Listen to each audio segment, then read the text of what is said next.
Coming up on this week's episode of Theme Park Worldwide, the show, Hershey Park is set to open a brand new ride for 2017, and we've got all the details. We're also going to be sharing some news from Cedar Point as they announced that Mean Streak is also set to close next month. Along with all that, we've got so much more coming up on this week's episode of the show. I'm Shawn Sanbrooke, and that means it's time to cue those titles.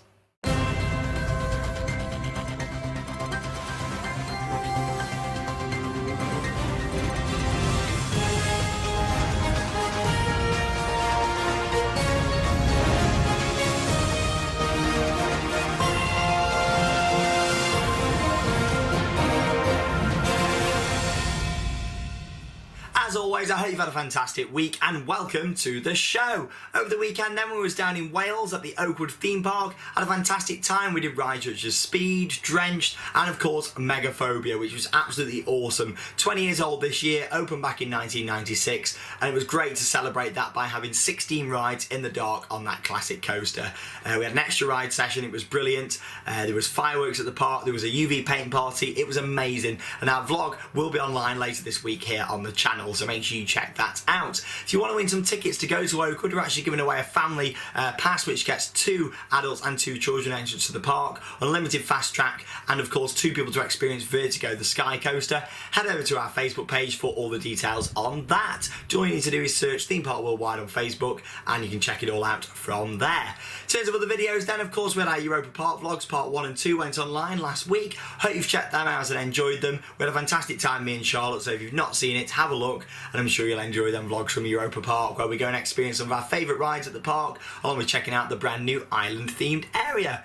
Also then yesterday, as in Tuesday, we had a brand new vlog from Blackpool Pleasure Beach. We went to the park to go to the nighttime rider event last weekend. Got that vlog up for you guys yesterday, and that involves us going around, getting some night rides, and of course seeing the fireworks display as well, which has held where the new coaster is going to be on the site just there, with the big one in the background, the big one's lift. It looked fantastic, and the park put some real effort in with that one, so make sure you check that out now online here on the channel.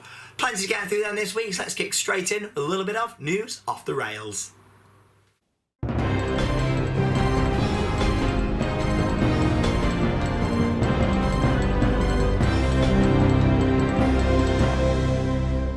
First up then, as you can probably see by the image, this is 3 brand new S&S shot towers going to Hershey Park over in the USA. You might be thinking, hang on a minute, why put in 3 S&S shot towers? Well, as you can see by the image, this is a little bit different. Of course, Hershey Park is based on an American chocolate. It's massive over there. You can buy it here in the UK as well, and I'm sure you can throughout Europe, but Hershey chocolate I'm not a massive fan of at all. But Hershey Park does look really good. It looks like they've got some fantastic rides, and with this one they're putting something in for everyone really, because these 3 S&S shot towers are all going to be different heights, and they're based on different chocolates. So imagine if we had one, I don't know, for Cadbury Buttons, Crunchies and Whispers, one for each different height. This is what it would be. So what we're looking at here is 3 different heights. Each one has got a different capacity for riders as well. You've got the Hershey's Kisses Tower, which is 80 foot tall, the Reese's Tower, which is 131 foot tall, and then the biggest one at 189 foot, which is the Hershey's Tower. So there you go. I mean, interesting to see how they're putting these rides in. It's a bit of an interesting move. Personally, I wouldn't go for that myself, but I've not been to the park. I don't know what it's like. I'm sure a lot of you have out there, a lot of our US viewers, so let me know. Do you think this is a good investment for Hershey Park? Personally, I can sort of see why they're doing it, because it appeals to a bigger market. You know, it's something there for everyone. A smaller tower for the people who don't want to go as tall and things, but the tower that's 131 foot versus 189, there's not much difference between that at all, is there really? So it seems like an interesting decision, but I'm sure there's a reasoning behind it, and we look forward to following the construction updates with that here on Theme Park Worldwide. Now time for some pretty sad news. Now Cedar Point in Ohio is a park that I've wanted to visit for a very long time. Unfortunately, I've still not managed to get there yet. Stay tuned. But like I say, this park looks absolutely stunning. They've got some fantastic coasters. It's set like on an island. It looks absolutely amazing, right in the middle of Lake Erie. It's home to rides such as Millennium Force, Top Thrill Dragster, and so many more classics, including Mean Streak, but unfortunately not for much longer. It doesn't look like I'm going to get to ride this coaster, guys. It is going to close on September the 16th. And the interesting marketing, what they're going with here, is Cedar Point are saying that this ride is getting the axe. And they've actually released quite an interesting video. Obviously, you use the term normally, something's getting the axed. But here, they're taking it quite literally. So have a little look. It's only a short little video. I thought I'd show you guys this, what Cedar Point have released.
How very interesting to see that there. I mean, as you can see, you've got some sort of guy who's chopping at the ride. Does that mean the whole thing's going to get pulled down, or maybe just some parts? Now, Rocky Mountain Construction, also known as RMC, have been doing a lot of conversions lately. I mean, they went to Magic Mountain and did Colossus and changed that into Twisted Colossus for last year.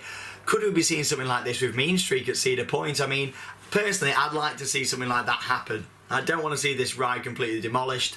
But we're going to have to see what happens with this one. There's a lot of rumours, but I have heard from a friend that's out there at the moment that there is actually markings on quite a few of the supports. So maybe this means that they're going to utilise the supports in some way, which could suggest it's going to be an RMC. There's also been a lot of rumours saying they're going to get a GTI coaster in the next couple of years. So maybe they're completely going to demolish it and build a GCI. It's all speculation, it's all rumours at the moment, and I'll get back to you with some more official confirmation of what's going on that site when we can do. But the date for your diary, guys, September the 16th. Get out there to go and try this ride if you can do. A lot of you live out there, US viewers. I'm sure you've already been out there to ride Mean Streak. I am very, very jealous, but there you go. These things happen, and at the end of the day, Cedar Point need room to expand, and that's the next ride for them to go with. So goodbye Mean Streak. You might be getting the axe, but let's hope that you're going to get an RMC conversion. And like I said, I did do Twisted Colossus last September at Magic Mountain. It was a great ride, a little bit overhyped, I think. I mean, it didn't live up to the hype with the whole dueling thing, but in terms of an RMC, it looked fantastic. And RM Wildfire over at Colmarden, that looks great. Hoping to get out and ride that soon as well. So yeah, we'll just have to see what happens with this one, but it is quite sad. But who knows? Cedar Point, they seem to know what they're doing. They opened Valorant early this year, so I think this is all preparation ready for another coaster there. So there you go, Cedar Point. Back here at Alton Towers, then our local park is the Theme Park Worldwide HQ. They're set to expand their resort offering even more with the CBeebies Land Hotel. Very, very interesting. Now, we might have mentioned rumours about this a while back. Now, the CBeebies Land Hotel is set to be located behind the Alton Towers Hotel, and it's going to be all different designed rooms, all the different CBeebies characters. It'll have its own restaurant, entertainment area, and even its own reception, but it will be connected to the Alton Towers Hotel. This is also coming along with the spa expansion. The treatment rooms and the spa and things are all closed now, ready to start the work on the expansion. There's going to be a new entrance to the spa, a new car park.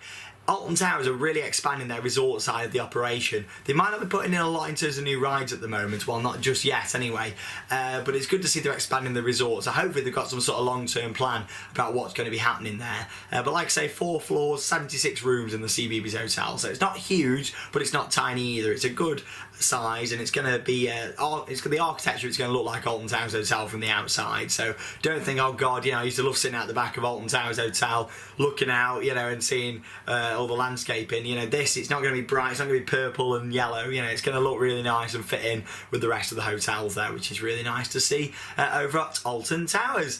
Exciting times then for a lot of parks. You might notice a bit of a theme over the past few weeks. A lot of parks are saying they're going to close things. Look at Mean Streak at Cedar Point, Bubbleworks at Chessington. Yeah, there's been quite a few things going on lately, and the one that's really upset me the most, of course, Tower of Terror at Disney's California Adventure. Now, I did ask you last week to read out, to comment below, and so I can have a little look through some of your comments, and there's some really good comments below, so thank you very much for all those.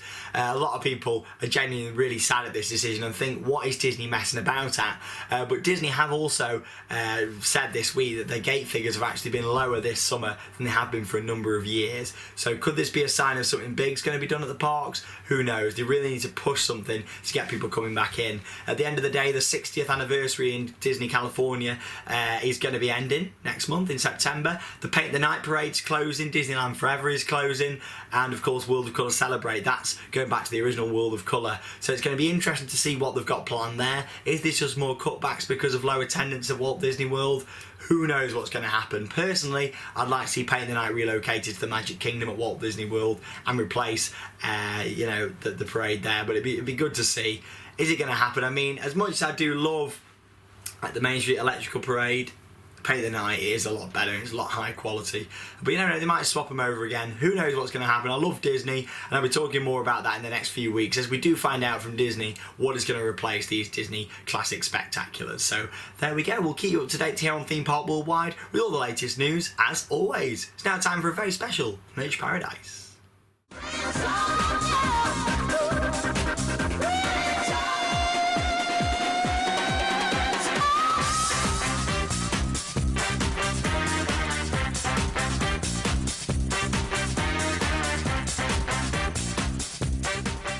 So before I share with you some exciting new merch I've got for this week, I just want to talk a little bit about the Theme Park Worldwide online shop. So it did launch last week. It's been very, very popular. So if you have placed an order and you've not yet had an email back, don't worry, they are coming through. We've had so many requests for merchandise, so bear with us, and me or someone else from Theme Park Worldwide will reply to you very, very soon. If you have paid up and waiting it to be shipped, don't worry, it's going to be sent out within the next few days, and we hope to have your order with you ASAP. Okay, so what have I got to share with you this week? Now, of course I went to Oakwood, and I did mention how I met up with Phil, one of the park's bosses over there, and literally he's managed to give me some signage. I mean, look at this, you've got Hydro will open from 12:30 PM. There you go, so that's quite a nice sign that I've got there. Along with that, we got one from the bobsleigh. Now, they completely redid the entrance to the bobsleigh over winter last year, and there you go, I've managed to get that as well there, one of the old signs from the entrance. As much as I love my resins and all my mugs and that sort of stuff, I'm starting to go down the route of I love something a little bit special, like coaster restraints, wheels, anything like that, signage, you know. So if there's any parks out there that want to donate, you know how to get in contact. Drop me an email, links in the description. But yeah, literally, you know, this sort of stuff is where the route I want to be going down. And one day, who knows, I can have a massive museum and you can all come round and have a massive Theme Park Worldwide party. Who knows what will happen one day, but thanks to the parks that have donated things to me over the years, they all get looked after here at the World of Theme Parks. Questions, questions, questions everywhere.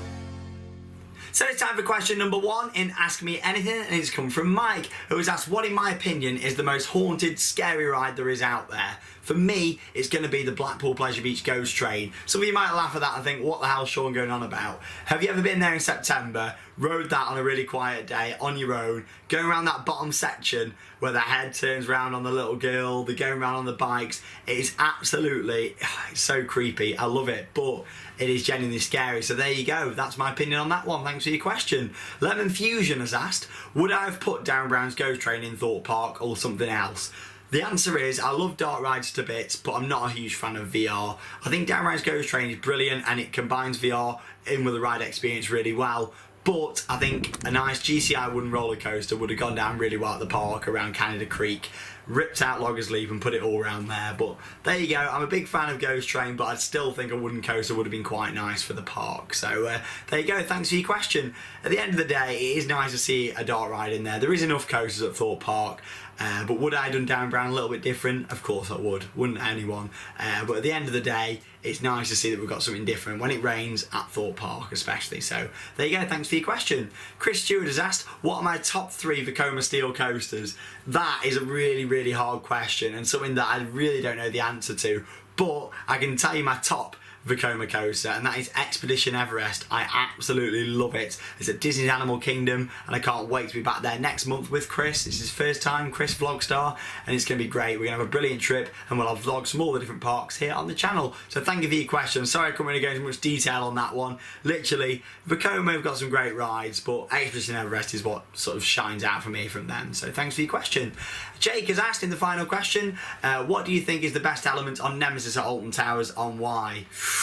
Oh, it's a tough decision, but it's going to have to be the downward helix. I absolutely love that section of the ride. You come out of that first corkscrew and then boom, down into that helix.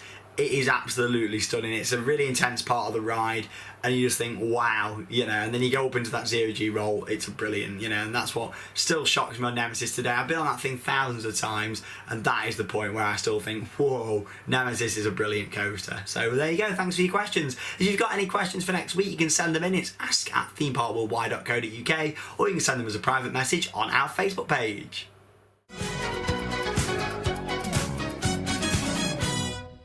Hope you've enjoyed this week's episode of the show. As we always ended, it is time for Interact With Me. We're going to start this week off with the birthdays. So a big happy birthday to the following people. You firstly got Mark Lewis. Happy birthday, Mark. It was great to see you at Oakwood over the weekend. So I hope you have a fantastic birthday, mate. And thank you for everything that you've done with us here at Theme Park Worldwide over the past few years since I've known you. He's made me t-shirts, mugs, gave me loads of pin badges. He's a really nice, one of the most genuine, down-to-earth guys you'll ever meet. So Mark Megaphobia Lewis, what a great guy, and you'll see him later this week actually in the vlog from Oakwood. So there you go, happy birthday, Mark. You got Aaron Parker and also Jake Whitmarsh. Happy birthday to you two as well, and thank you for watching Theme Park Worldwide. Also, happy 14th wedding anniversary to Jennifer and Bill. So happy anniversary to both of you. I was going to say happy birthday there. Happy anniversary to both of you, and I'm glad you enjoy watching Theme Park Worldwide, the show. People who've had photos with me then this week. First off, you've got Sophie Charles. Thank you for that. You next got Chris Williams, Sarah Field there as well. Great to meet you guys. You got Hal, who had a photo with me there as well. You got Finley Hempill. So many people have had pictures with me this week. If you do see me in the parks, make sure you stop me for a photo. You then got Charlie Wardle, and finally you've then got Paul Mullins, who had a photo with me at Oakwood. Great to meet all of you guys. Come and stop me for a picture, and then we can share it here on Theme Park Worldwide, the show. So thanks for those guys. Next up, we've got some on-ride photos and various different pictures of you guys on rides. We've got Lorna Watts on the Rumba Rapids at Thorpe Park, so thanks for that. You got Axie Tate on the Revolution at Blackpool Pleasure Beach. Sorry if I said your name wrong there, I'm awful at pronouncing names. You got Mark Lewis on Formula Rossa over in Ferrari World. Look at that, what a fantastic ride. Can't wait to get out there and try that one day. There we go, thanks for that, Mark. Next up, you've got Emily with an air on-ride photo. Thanks for sharing that there, Emily. You've got Luke Whitcomb with a smiler on-ride photo. There we go, plenty of smiler photos coming in as always. Next up then, you've got Alice Hewlett with a rock and roller Pleasure Beach Skegness photo there. Not been there yet this year. Hopefully I'll get out there at some point. It's always a good day out when you get to Pleasure Beach Skegness. So thanks for your photo there, Alice. You got Lewis with a rock and roller Pleasure Beach photo from Skegness as well. Hope you had a good time. Kelly Cannings doing her first drop tower Space Vertigo at Gardaland. Great to see you guys out at Euro Park the other week as well. And there you are at Gardaland. Hope you're on a fantastic trip. I spot the Theme Park Worldwide lanyard has been worn by a lot of you guys while you've been out there as well. So thanks for sharing that in, Kelly, and great to see you as always. Next up, you got some merchandise down. William Tedstone with a Galactica resin. You got Laura Giles with a Dan Brown's Ghost Train resin. Ooh, I'm loving that one. You got Alfie with Bubbleworks photo and resin. Get your last bit of Bubbleworks merch in. Hashtag bye bye Bubbleworks. No. Then you've got Alex Bidwell with the merchandise selection, Stephen Ashcroft with Galactica and Nemesis resin, and finally Oo Gaming with a selection of mugs. Wow, what a massive interact. But I want more for next week. If you've got anything, send it in, interact@themeparkworldwide.co.uk, or send it as a private message on our Facebook page. Hey, you've enjoyed this week's episode of the show. Make sure you check out our vlogs and other videos here on Theme Park Worldwide. And we are so close now to getting to an amazing number, which will be 50,000 YouTube subscribers. To be honest, I can't believe it. The channel has grown so much throughout 2016, and I want to thank every single one of you out there for all of the support that you give to us here at Theme Park Worldwide. Remember, there is so many more people involved than just me. Yes, I'm the main person on the front face of it, but there's all the people behind the scenes. Charlotte doing all this admin, answering all your questions, Harry with all his merchandise, and then you got all the vlog stars out there who are doing a fantastic job to keep this channel going for you guys. So thank you for all of your support, and just thinking, in a couple of weeks time we're probably going to hit 50,000 subscribers. So thank you to each and every one of you, and I promise to keep bringing you this content here on the channel. I know you all love it. I love bringing it to you guys, and it's so much fun doing Theme Park Worldwide. It really is. Thank you then for watching. I'm Shawn Sanbrooke, and that means it's time to cue those credits. See you next week, guys. Have a good one.